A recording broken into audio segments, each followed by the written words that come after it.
네, 오늘은 죄가 드러나지 않아도라는 주제로 말씀을 나누려고 합니다. 죄가 드러나지 않아도. 세상은 밝혀지고 드러난 죄를 죄로 인정합니다. 보지 못하였거나 자백하지 않았다면 범법이라고 하지를 않습니다. 심지어 요즘에는 블랙박스며 또 CCTV 같은 장치들이 많이 발달해 있습니다. 사람의 눈으로 보지 못한 장면까지도 확보해서 증거로 남기려는 거죠. 그런데 이런 장치들이 발달하면 할수록 사람들의 마음은 더 강팍해지고 또 더 무디어져 가고 있는 것 같습니다. 오히려 이런 증거가 없다면 마음의 안도감까지 느낍니다. 보고 들은 증인이나 증거가 없다면 떳떳하다고 하면서 주장하기도 합니다. 그리고 TV 드라마나 영화에서 종종 등장하는 대사가 있죠. 심증은 있는데 물증은 없다. 어딘가 모르게 죄라는 분위기가 풍기기는 하는데, 그래서 마음으로는 죄가 확실해 보이는데 그것이 증명할 만한 명확한 증거가 없을 때 하는 말입니다. 그런데 여러분, 이 말을 좀 더 깊이 들여다보면 사람들이 말하는 이 심증이란 사실은 미세한 증거를 가리키는 경우가 많습니다. 그가 했던 짧은 말이라든지 미세한 표정이라든지 작은 행동에서 그 작은 증거를 포착하는 거죠. 그런데도 이것을 증거라고 말할 수 없는 이유가 무엇입니까? 그 증거가 부분적이기 때문입니다. 불완전한 것입니다. 그래서 물증이라고 말하지 못하고 이걸 심증이라고 합니다. 따라서 사람들이 말하는 이 심증, 사실은 이것조차도 보고 들은 것의 일부라는 거예요. 보고 들은 것. 그래서 사람들은 이 보고 들은 것으로 저것이 잘못인지 아닌지, 죄인지 아닌지를 알아차리고 또 증거를 하고 증명을 하는 것입니다. 그런데 성경은 이런 미세한 증거조차도 드러나지 않는 죄, 이런 미세한 증거조차도 드러나지 않는 죄, 누가 봐도 죄라고 말할 수 없는 그것까지도 죄라고 말씀을 합니다. 누군가는 이렇게 따질지 모릅니다. 너무한 거 아니냐. 본 사람도 없고 들은 사람도 없는데, 더욱이 내가 아니라고 하는데 그게 왜 죄가 되냐. 여기서 개인의 존엄성이 나오고 인권이 등장을 합니다. 이것을 성경적인 표현으로 양심의 화인 맞은 세대라고 합니다. 증거가 아니면, 보여지지 않으면, 들려지지 않으면, 드러나지 않았으면 그것이 죄로 여겨지지 않는 세상. 예수님 당시의 바리새인과 서기관들이 대표적인 예라고 할 수 있습니다. 경문 뒤를 넓게 하고 옷을 길게 하면서 자신의 경건을 과시하고 거룩함을 자랑하고 다녔습니다. 하나님 앞에 신실한 예배자이기보다 그로 인해 얻게 되는 사회적인 명예와 부와 권력에 마음이 빼앗겨 있었습니다. 회당의 높은 자리에 앉는 것과 시장에서 문안받는 것을 당연하다고 생각을 했습니다. 한 걸음 더 나아가서 사람들은 자신의 잘못을 감추는 정도에 그치지 않고 오히려 타인을 설득하고 정당하게 만들어가기까지 합니다. 구약의 말라기서에는 이런 말씀으로 시작이 됩니다. 말라기 1장 2절에 이렇게 말씀하는데요. 여호와께서 이르시되 내가 너희를 사랑하였노라 하나 너희는 이르기를 주께서 어떻게 우리를 사랑하셨나이까 하는도다. 하나님이 언제 우리를 사랑하셨다는 거예요? 제사 드렸잖아요. 예물 바쳤잖아요. 그런데 뭐가 문제라는 겁니까? 자신의 문제조차도 문제로 의식하지 못하는 지경에 이르게 되었습니다. 말라기에 가장 마지막에 구약의 모습이었던 거예요. 구약 시대의 마지막 모습. 하나님이 언제 우리 사랑하셨는데요.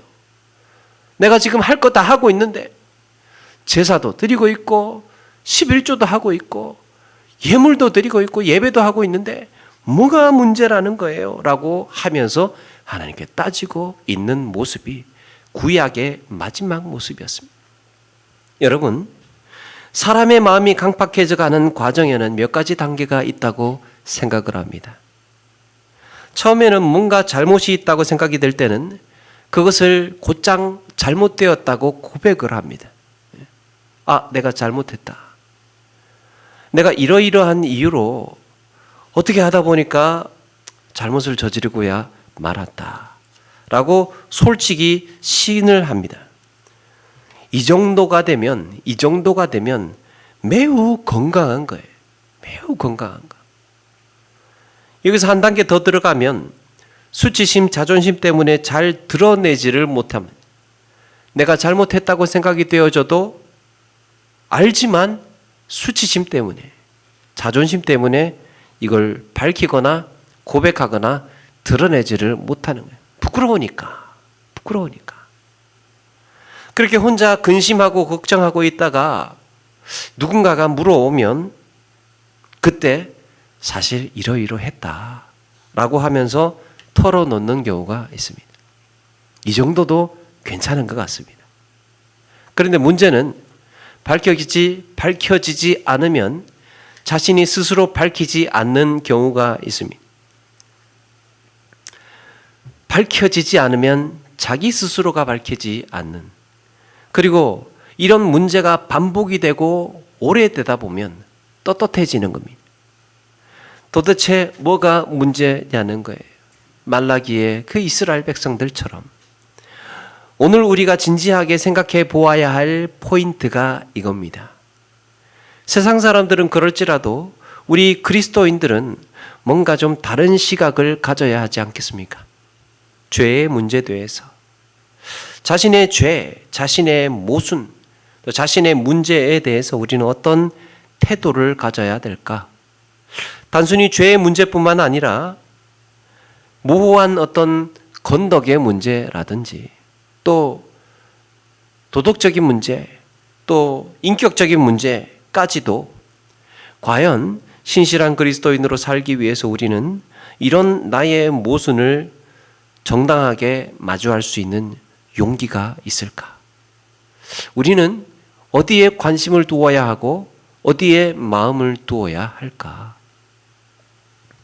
그저 증거만 나타나지 않고 밝혀지지 않고 드러나지만 않는다면 내가 한 말이라든지 내가 한 행동이라든지 내가 살았던 모든 삶의 이런 부분들을 어떻게 우리는 돌볼 것인가? 그렇다면 우리가 오늘 말씀을 통해서 진지하게 돌아보아야 할 내 삶의 문제는 무엇인가? 2절 말씀 보니까요. 이렇게 말씀합니다. 사람의 행위가 자기 보기에는 모두 정직하여도 여호와는 마음을 감찰하시느니라. 사람의 행위가 자기 보기에는 다 정직해 보여도 여호와는 마음을 감찰하시느니라 그랬습니다. 자, 여기서 우리가 가져야 할 태도가 두 가지가 있는데요. 그 하나가 기준이 하나님이어야 한다는 겁니다. 기준이 하나님. 모든 판단의 기준을 하나님께 두어야 한다는 것입니다. 그게 우리가 가장 첫 번째로 가져야 할 태도라고 할 수 있습니다. 오늘 말씀 2절에 사람의 행위가 자기 보기에는 모두 정직하여도 라고 했습니다. 지금 자신의 행위를 누가 판단하고 있는 겁니까? 내가 판단하고 있는 거예요. 내가 보기에는 정직해 보여요. 내가 보기에는 아무런 문제가 없습니다. 내가 보기에 괜찮으면 괜찮다고 생각을 하는 겁니다. 그게 세상 사람들과 그리스도인의 차이여야 한다는 겁니다. 세상 사람들은, 믿지 않는 사람들은 그럴 수 있을지 모릅니다. 내가 괜찮다는데 내가 잘못이 없다는데 라고 생각을 하고 그렇게 주장을 할 수 있겠죠. 증거대보라고 이야기할 수 있겠죠.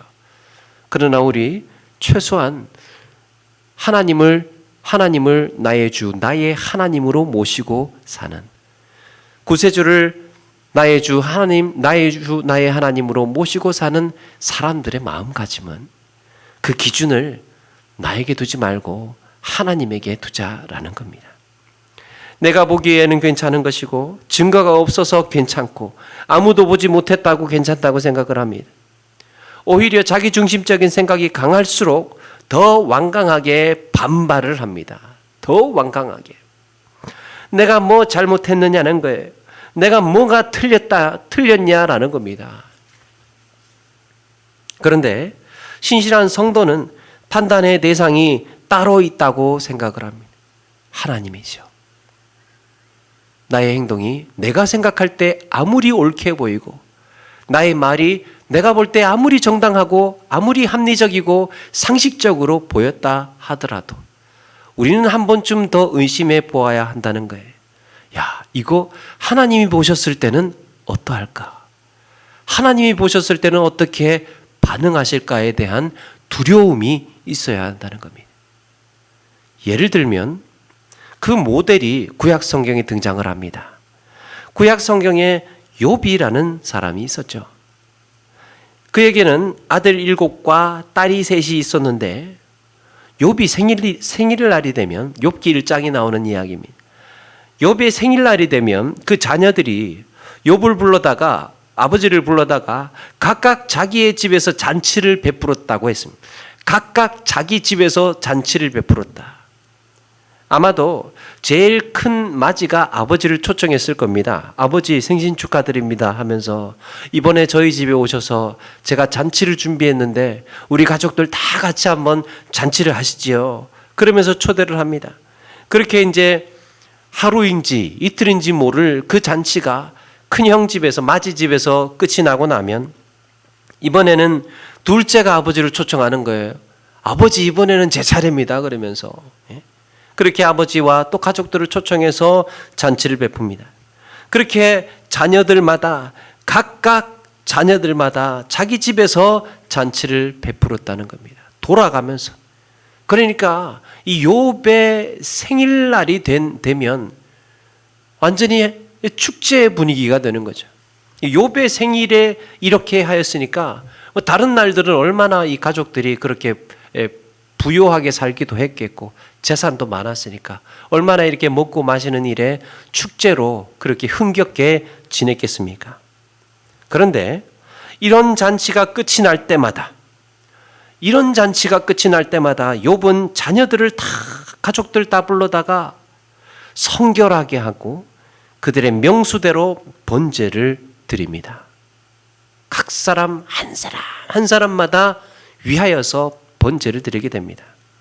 혹시라도 내 아들들이 이 과정에서 죄를 범하지 않았을까? 거기에 대한 두려움이 있습니다. 성경은 욥에 대한 평가가 확실하죠. 세상에 이만한 의인이 없다고 그렇게 평가할 정도로 욥은 그 삶 자체가 신실하였음에도 불구하고 그마저도 자기는 두려움이 있었습니다. 이거 하나님이 보셨을 때 어떻게 보셨을까? 이 일, 이 행동, 내가 했던 말 하나님이 보셨을 때 어떻게 느끼셨을까? 거기에 대한 두려움이 있다는 거예요. 그런데 확정적이지도 않았는데도 그냥 그저 혹시나 해서 의심이 드는 그것인데도 불구하고 욥은 온 정성을 다해서 번제를 드립니다. 긴가민가 하는 것까지도 하나님께 죄송하다고 회개하는 번제를 드리는 모습. 이게 경건하고 신실한 자의 태도로 우리에게 보여지는 겁니다. 이유가 무엇입니까? 기준을 하나님께 두고 있기 때문에 자기는 모르는 거예요. 내가 무슨 혹시나 지었을 죄가 무엇인지 나도 잘 모르겠다. 이것이 이 모티브가 욥기 전체를 이끌어갑니다. 하나님 그 사탄이 욥을 쳤을 때 욥이 끝까지 하는 그것이 무엇입니까? 그래, 나도 잘 모르겠다. 내가 무슨 죄인지 내가 잘 모르겠다. 이거는요, 나 죄 지은 거 없어 라는 게 아니고 없어라는 게 아니고 사실은 내가 진짜 잘 모르겠다라는 겁니다. 여기서 성경은 내 자녀들이 마음으로 하나님을 욕되게 하지는 않았을까? 마음으로 하나님께 욕되게 하지는 않았을까라고 표현을 합니다. 욥이 그렇게 생각을 했다는 거예요. 이게 무슨 말입니까? 겉으로 드러나 보이기에는 아무런 문제가 없습니다. 깔끔한 잔치였습니다. 행복하게 그냥 신나게 재미있게 이루어졌던 축제였습니다. 그런데 마음으로 하나님께 욕되게 하지 않았을까? 외면상으로는 지적받을 만한 게 아무것도 없습니다. 그저 욥의 관심은 마음으로라도 하나님을 욕되게 하지는 않았을까 걱정하고 있는 것입니다. 글쎄, 이것이 하나님 보시기에 어떻게 비추어졌을까? 하나님이 들으시기에 이건 어떻게 들렸을까? 욥의 기준은 오로지 하나님에게 있었습니다. 여러분, 우리가 신앙생활에서 영적으로 성숙해져가는 한 가지의 특징이 내 기준에서 말씀의 기준으로, 내 기준에서 하나님의 기준으로 옮겨가는 것입니다. 그 비중이 점차적으로 하나님으로 옮겨져 가는 것. 그래서 삶의 중심이 하나님의 중심으로 바뀌어져 가는 태도, 그 삶이 우리에게 필요하다는 것입니다. 기록된 하나님의 말씀을 내 삶의 중심으로 삼아서 거기에 비추어 가면서 하루하루 성장하고 성숙해져 가시는 저와 여러분 되기를 주의 이름으로 축원합니다. 또 하나는 양심에 화인 맞은 자처럼 살지 않고 우리 신실한 그리스도인으로 살기 위해서 우리는 어떤 마음의 태도를 가져야 할까? 말과 행동의 동기가 하나님 앞에 선 마음에서부터 시작되어야 된다는 겁니다. 사람의 행위가 자기 보기에는 모두 정직하여도 여호와는 마음을 감찰하시느니라 그랬습니다. 하나님께서 시선을 집중하고 있는 곳은 인간의 마음입니다. 그런데 하나님은 뭐라고 말씀하시느냐? 마음을 감찰하신다는 거예요. 감찰에는 성경에서 몇 가지의 의미로 쓰이는 경우가 있는데요. 여기에서 감찰이라는 말은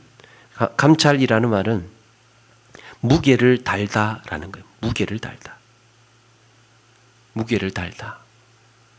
사무엘상 2장 3절에 이렇게 말씀합니다. 교만한 말을 다시 하지 말 것은 오만한 말을 너희 입에서 내지 말지어다. 여호와는 지식의 하나님이라 행동을 달아보시느니라. 여기서 행동의 무게란 뭘까? 행동의 무게. 다시 읽어보겠습니다. 교만한 말을 다시 하지 말 것이며 오만한 말을 너희 입에서 내지 말지어다. 여호와는 지식의 하나님이라 행동을 달아보시느니라. 여기서 행동의 무게가 무엇이겠습니까? 그 말과 행동의 교만함이 얼마나 무거운지, 그 말과 행동에 있어서 오만함이 얼마나 무거운지를, 그 무게를 달아보신다는 겁니다. 여러분, 우리의 신실함에도 상급이 있는 것처럼 우리의 선행 또 우리의 충성에도 상급이 있어요. 상급이 있다는 것은 정도의 차이가 있다는 겁니다. 죄된 마음 역시 그것을 가늠할 때 그 무게에 경중이 있다는 겁니다. 교만함의 무거움, 오만함의 무거움의 정도. 표시나지 않는 행동에서 마음의 무게는 달라질 수 있습니다. 마음의 무게가 달라질 수 있어요. 내가 이런 일을 하려고 하는데 겉으로 보기에는 착한 일이고 좋은 일로 보이는데 하나님은 그 마음의 무게를 달고 계신다는 겁니다. 여기에 돈에 대한 생각이 얼마나 무겁게 들어가 있는지, 여기에 명예에 대한 집착이 얼마나 무겁게 들어가 있는지, 자리에 대한 집착, 권력에 대한 집착이 얼마나 포함이 되어 있는지 무게를 달아본다는 거예요. 사람의 말이나 행동에는 한 가지의 동기만 갖고 순수하게 시작이 되기도 하지만 때로는 수많은 동기들이 뒤섞여 있을 때도 있습니다. 사실은 이것도 있고 이런 이유도 있고 저런 이유도 있고 그래서 종합적으로 판단을 하는 것이지요. 다윗의 통치 말년에 자기 군대가 얼마나 되는지 파악하기 위해서 인구 조사를 합니다. 겉으로는 그냥 단순한 인구 조사입니다. 인구가 얼마나 되는지가 궁금했던 거예요. 그때 요압이 왕에게 이런 말을 하죠. 하나님께서 마음만 먹으면 지금의 백성들보다 100배나 더 많게 하실 수 있는데 왕은 어떻게 이런 일을 하시려고 합니까? 그러니까 요압이 이런 말을 할 사람이 아닌 것 같은데 아마도 성령께서 또 이 모든 역사를 주장하시는 하나님께서 이렇게 요압을 통하여서 경고하도록 하신 것 같습니다. 그러니까 재촉을 했다 그랬어요. 다윗은 몰라 그냥 인구조사해 하면서 재촉을 한 겁니다. 그렇게 인구조사가 끝이 나고 난 다음에 갓 선지자가 다윗을 찾아와서 하나님의 진노의 메시지를 전합니다. 하나님께서 세 가지 중에 하나를 이스라엘 중에 행하실 텐데 당신이 하나 고르라는 거예요. 세 가지 중에 하나 할 텐데 그게 뭡니까? 3년 동안 기근을 맞을 건지 아니면 석 달 동안 전쟁에서 패하고 도망을 다닐 건지 아니면 사흘 동안 전염병으로 맞을 건지 고르라는 겁니다. 그때 다윗이 내가 사람의 손에 빠지지 아니하기를 원하노라.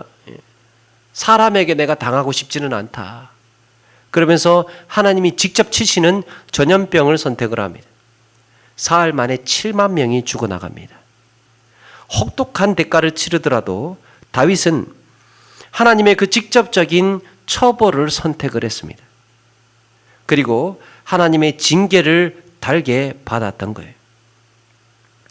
다윗의 단순한 인구 조사의 교만의 무게가 심히 무거웠던 것입니다. 인구 조사는 할 텐데 거기에 숨어 있는 마음의 무게. 사랑하는 여러분, 우리의 마음을 스스로 살펴볼 때 내 교만, 내 오만함의 무게가 어느 정도인지 먼저 가늠해 보아야 합니다. 좋은 취지에 좋은 명분에 하나님의 일을 할 때도 거기에 혹시 섞여 있을지 모를 이런 모순된 마음의 무게를 덜어내고 하나님 앞에 온전한 그리스도인으로 살기 위해서 몸부림쳐 나가는 우리 모두가 되기를 바랍니다.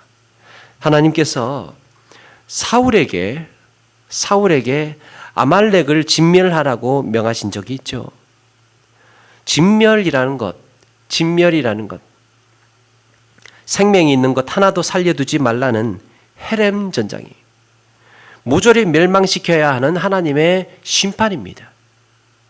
그런데 사울이 이 전쟁을 이기고 나서 가만히 보니까 멀쩡한 그 양들이나 소들이, 그 많은 소들이 이거 다 몰살시키려고 하니까 아까운 거예요.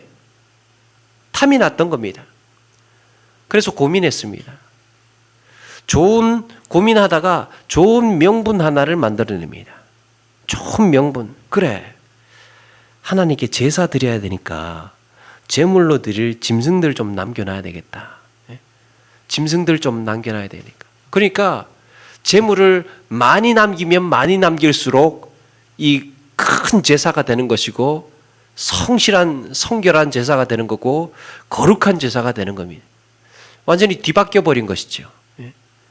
그 남은 가축들, 소나 양들을 많이 남겨 놓을수록 성실하고 거룩한 이 제사를 준비하는 왕으로 남게 되는 것이죠.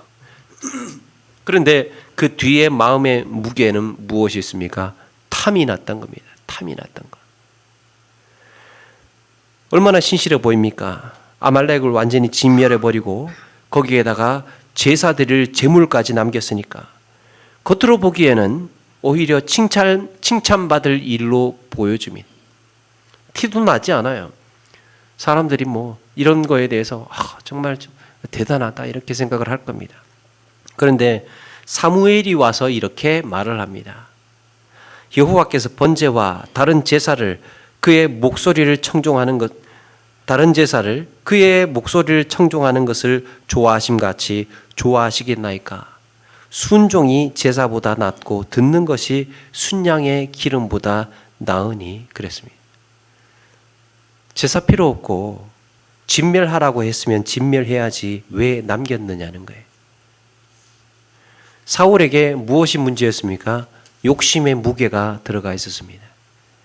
겉으로 보기에는 아무런 책 잡힐 것도 없고 아무런 문제도 보여지지 않고 그렇게 하나님의 말씀에 순종해 보였던 이 아말렉과의 전쟁에서 그 좋은 소나 양들 제사 드리려고 남겼는데 그게 뭐가 문제가 되겠습니까?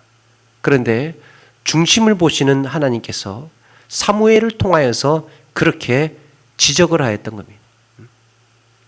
지금 제사 드릴 때냐?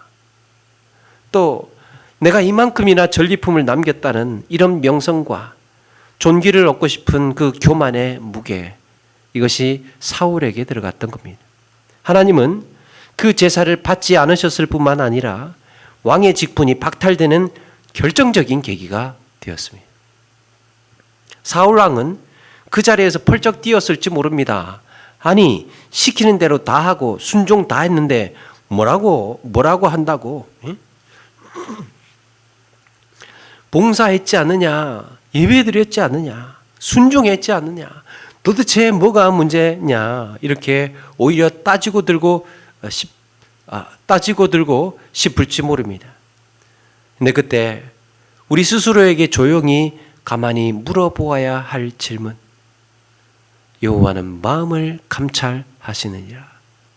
그 마음 안에 들어가 있을 교만, 욕심, 오만함, 이기심, 모든 것들의 무게를 달고 계시는, 내 마음의 무게가 어느 정도인가 우리 스스로에게 조용히 돌아보아야 된다는 겁니다. 사랑하는 여러분, 하나님께서 사람의 마음을 감찰하실 때 얼마나 섬세하게 관찰하고 계시는지 우리는 여기에서 알 수 있습니다. 어떤 말이나 행동의 동기나 목적에 있어서 그 마음이 어느 쪽이었는지 사실은 동전의 양면처럼 이것이냐 저것이냐 흑백으로 가려서 말하지 않습니다. 성경은 이것이냐 저것이냐 흑백으로 이렇게 가려서 이야기하지 않습니다. 결론을 그렇게 표현을 하는 거죠. 마음의 무게를 달아서 교만의 무게가 어느 정도였는지, 욕심의 무게는 또 얼마였는지 정확하게 측정하고 있다는 것입니다. 겉으로 보여지는 것은 아무런 상관없이 그 마음의 무게가 무엇인지를 꼬집고 있는 겁니다. 그래서 사람들 사이에서는 드러나지 않고 하나님 앞에서는 드러나는 것입니다.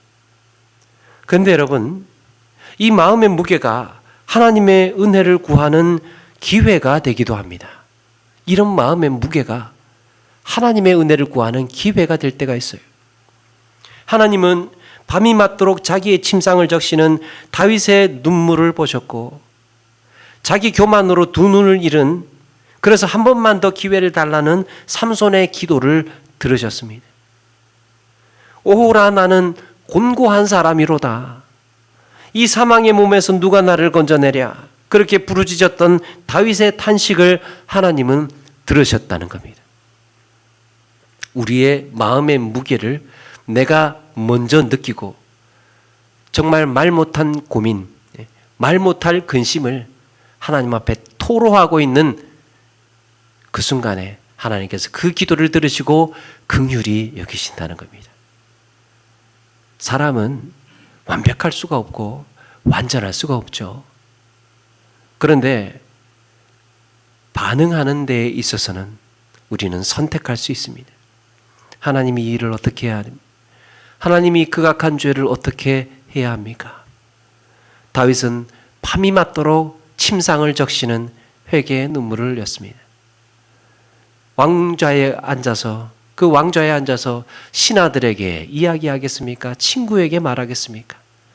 주변에 가까운 누구에게 자기의 근심과 고민과 자기의 약점과 수치스러움과 이런 것들을 토로하고 고백할 수 있겠습니까? 그저 밤마다 하나님 앞에 부르짖을 따름이었던 거예요. 사도 바울도 그렇습니다. 그렇게 바쁘게 분주하게 사역을 하고 있고 그렇게 열심으로 충성봉사 헌신하는 과정에 정말 천하무적의 이 사도 바울, 세상에 손가락질 할 수 없는 복음의 증인으로 치자면 최고로 칠 수 있는 이 사도 바울이 사실은 그 내면에는 여러 가지로 문제로 요동치고 있었다는 거예요. 이 사망의 몸에서 누가 나를 건져내랴. 내가 이렇게 주와 복음을 위하여서 열심히 달려가고 있으나 사실은 이 마음에는 곤고하고 죄악되고 연약하고 이런 혼돈과 소용돌이들이 나를 혼란케 하고 있다. 하나님 제발 좀 살려 주십시오. 그렇게 고백하고 있었던 것입니다. 앞에 나오고 있는 인물들과 대조되고 있는 부분이 있죠. 세상 사람들은 아무도 알지 못합니다. 아무것도 드러나지가 않았습니다. 아무것도 밝혀지지가 않았습니다. 그냥 편안하게 흘러가는, 유유히 흘러가는 그런 큰 강물의 모습처럼 보여집니다. 그러나 이 신실한 사람들의 내면, 내가 혹시 하나님 앞에 죄를 지은 것은 아닐까? 내가 했던 말이, 내가 했던 이 행동이 하나님 앞에 욕되게 한 것은 아니었을까? 욥이 그렇게 고민을 하였고, 하나님 이렇게 남에게 토로하지 못할, 말하지 못할 이 죄를 어떻게 합니까? 하면서 밤마다 하나님 앞에 부르짖고 간구했던 다윗이 있었습니다. 복음의 열정으로 거칠 것이 없었던 사도 바울 역시도 이 사망의 몸에서 누가 나를 건져내랴 하면서 근심하고 소용돌이치고 있었다는 거예요. 사랑하는 여러분, 이것이 우리 믿는 자들의 태도고 믿는 자들의 갈등과 고민이어야 합니다. 나는 잘못이 없어. 나는 내가 해야 할 일을 했을 뿐이야. 나는 내가 해야 할 말을 했을 뿐이야. 나는 내가 해야 할 행동을 했을 뿐이야. 나는 잘못한 것 하나도 없어. 라고 주장하기 이전에 신실한 내면의 고민, 그 내면의 괴로움이 우리의 마음에 있음을 우리는 마음 가운데 고백하고 나아가야 할 줄로 믿습니다. 사랑하는 여러분, 우리는 종종 사람들이 보기에 아무렇지도 않아 보이고 말이나 행동에 딱히 흠잡을 데 없는 삶을 살아가고 있지만 내 마음의 중심에서 무게를 달아보고 계시는 하나님을 의식한다면 자유롭지만은 않은 나만이 알고 있는 내 마음의 무게가 느껴질 때가 있습니다. 하나님 앞에 서고 보니 내 마음의 무게가 느껴질 때가 있고, 그러므로 죄가 드러나지 않았다 하더라도 사람들이 알아차리지 못하였다 하더라도 우리는 내 마음의 씀씀이를 아시는 하나님을 의식해야 합니다. 그리고 내 안에 혹시 있을지 모를 교만의 무게, 욕심의 무게, 내 명예의 무게, 내 이기심의 무게를 민감하게 느끼고 고민하고 위하여서 기도할 수 있어야 합니다.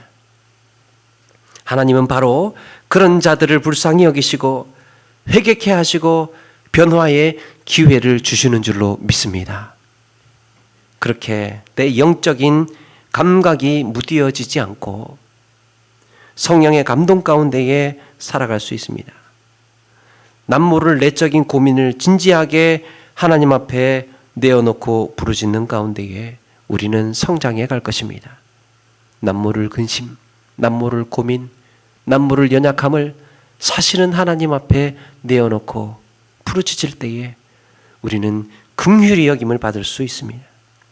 이 땅에 사는 날 동안 우리의 삶이 하나님 앞에 완전 무결할 수는 없겠으나 이런 고민과 몸부림의 과정에서 우리는 순결한 양심으로 조금씩 정화되어 갈 것이고 거룩한 성도로 세워갈 줄로 믿습니다.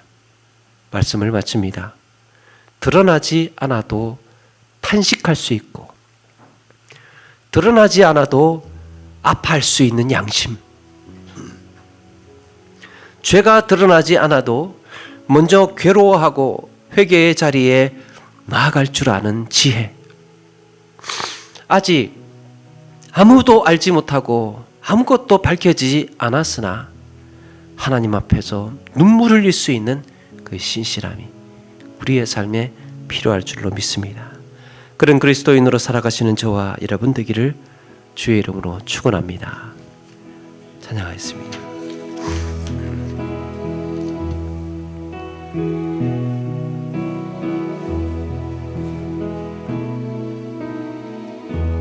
나를 지으신 주님 내 안에 계셔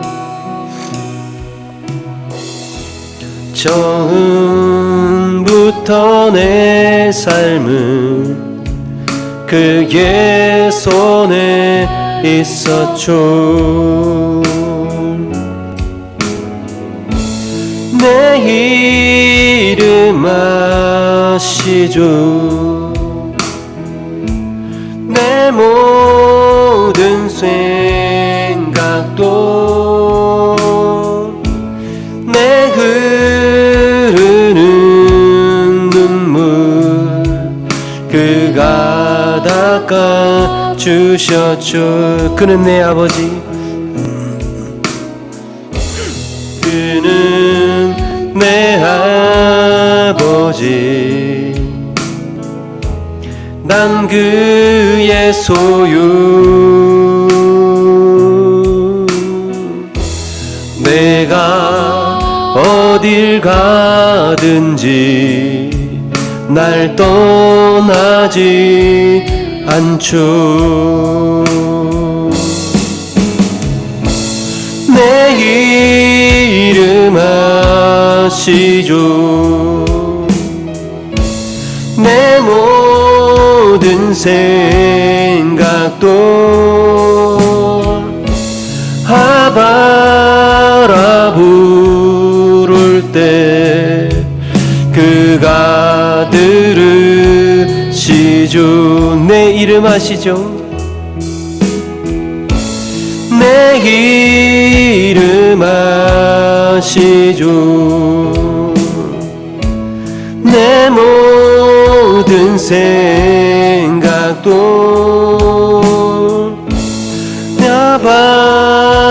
바라부를 때 그가 들으시죠. 오늘 말씀 기억하면서 잠시 한번 기도하며 나가기를 원합니다. 우리의 마음의 무게를 달아보고 계시는 우리 하나님을 다시금 기억하면서 흙과 백으로 죄인이냐 아니냐를 따지기 전에 하나님, 이 마음 안에 내 교만의 무게가 얼마나 있었습니까? 하나님, 이 마음 안에 내 권력의 무게, 또 내 마음의 욕심의 무게가 얼마나 있었습니까?